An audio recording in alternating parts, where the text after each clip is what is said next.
ఇప్పటికే teaser, trailer, songs తో tsunami సృష్టిస్తున్న Attarintiki Daredi చిత్రానికి మరో ప్రత్యేక ఆకర్షణ తోడైంది. ఈ చిత్రంలో పవన్ కళ్యాణ్ ఓ స్పెషల్ సాంగ్ పాడారు. కథం రాయుడు కదిరి నరసింహుడు అనే పల్లవితో సాగే ఈ పాటను పవన్ ఇంట్రడక్షన్ సీన్ కోసం నిన్న రికార్డ్ చేశారట. ఇంతకు మునుపు కూడా గబ్బర్ సింగ్ లోని ఒక పాటకు పవన్ పల్లవి పాడారు.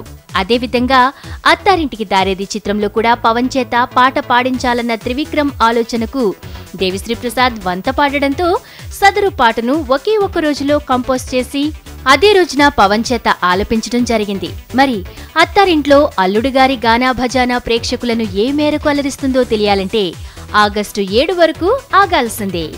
రాజశ్రీ తెలుగు నుండి ఈ రిపోర్ట్ అందిస్తున్నది కెమెరా పర్సన్ రాధాకృష్ణతో ధీరజ్. మరిన్ని అప్డేట్స్ కోసం సబ్స్క్రైబ్ చేసుకోండి మీ రాజశ్రీ తెలుగు.